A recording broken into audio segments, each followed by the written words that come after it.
아름다운 완성의 시작. 안녕하세요, 미완성입니다. 얼마 전 라디오 진행할 때는 봄 기운이 완연해서 날씨도 좋고 나들이 다니기 좋은 4월에 대해 이야기 나눴었는데 어느새 5월의 끝자락에 왔습니다. 오늘이 오기 전에 저는 지극히 사소한 나날을 보냈습니다.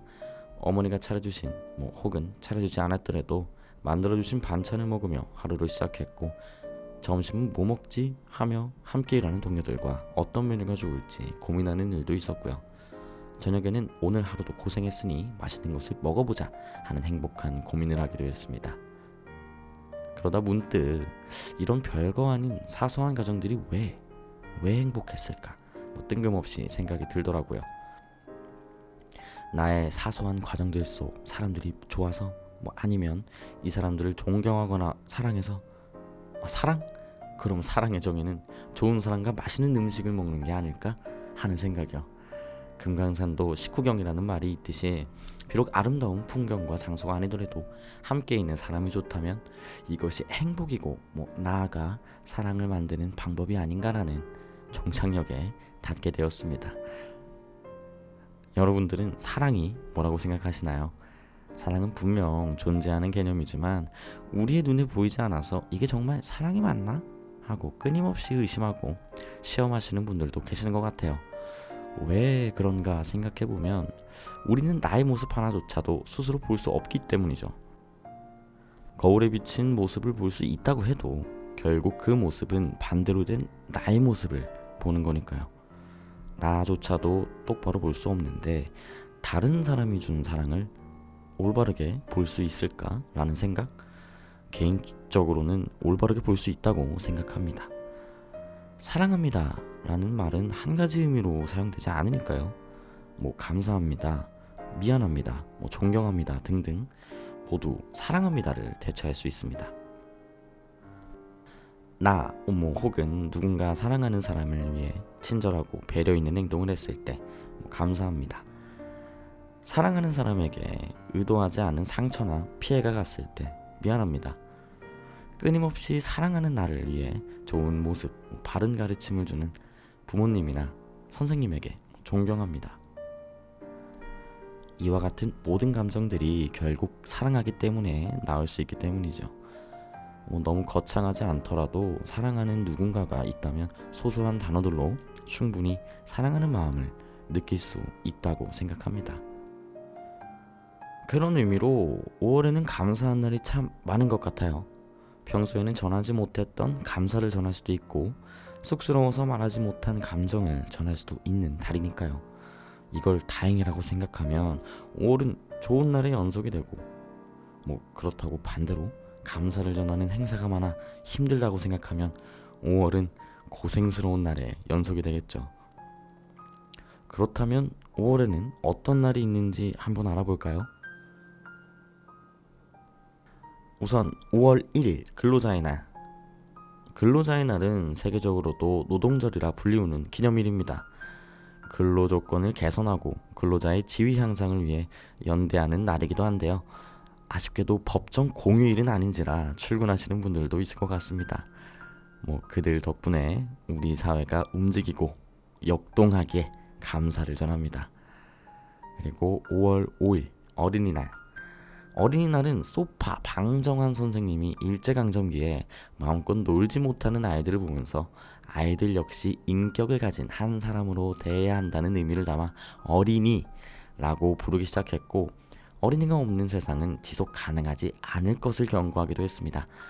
우리도 분명 어린이였던 시절이 있고 앞으로 우리와 함께 살아갈 어린이들에게 위로와 감사를 보냅니다. 5월 8일 어버이날. 출발은 어머니의 날에서 시작됐지만 어머니와 아버지에게 함께 감사를 전하는 어버이날로 바뀌었습니다. 고대 그리스에서는 부모는 내 뱃속의 음식과 같아서 부모가 돌아가시면 배고프고 허전해진다 라는 속담이 있는데, 이 글의 속뜻을 곱씹어보면 살아계실 때 잘해야 한다는 것을 알려주려고 만든 말이 아닌가 싶기도 합니다. 그리고 5월 15일 스승의 날.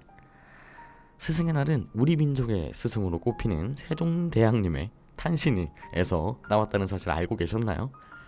배우는데 반나절이면 되는 한글, 또 그 한글을 만든 세종대왕님이 한글을 만든 이유가 사랑하는 백성들을 위해서라는 점에서 참된 스승의 모습을 엿볼 수 있고 모든 스승의 귀감이 되지 않나 생각이 듭니다. 이외에도 5.18 민주화운동 기념일, 5월 셋째 주 토요일인 성년의 날, 부처님 오신 날, 5월 30일 바다의 날 등등 수많은 기념일이 있습니다. 그래서 가정의 달인 5월은 개인적으로 감정과 마음을 표현하는 달이 아닌가 생각합니다.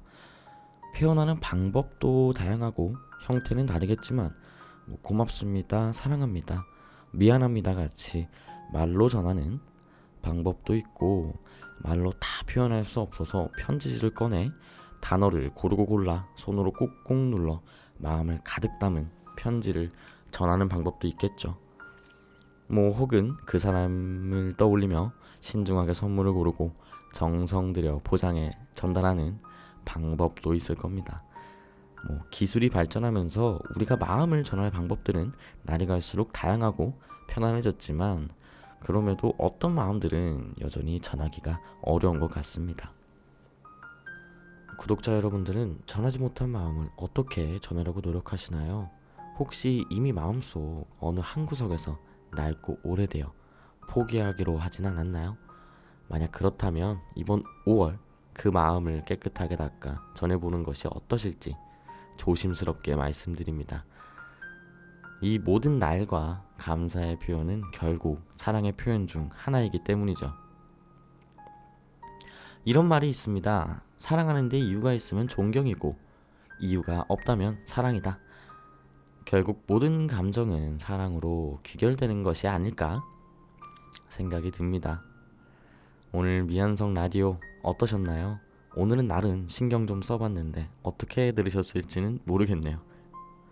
썸네일 보시고 대충 예상하신 분들도 계시겠지만 오늘 미안성 라디오가 마지막이 될 것 같습니다. 그렇다고 완전히 끝난 건 아니고 처음부터 다시 새롭게 시작하는 마음으로 팟캐스트에 도전해 보려고 합니다. 이전과 다르게 게스트도 좀 불러보고 지금보다 조금 더 소소하고 편안한 주제로 얘기해 보려고 해요. 아직은 한창 준비 중이지만 곧 새롭게 찾아올 예정이니까요. 많은 관심 부탁드리겠습니다. 오늘 미완성 라디오 여기까지고요. 그동안 청취해 주셔서 정말 감사합니다.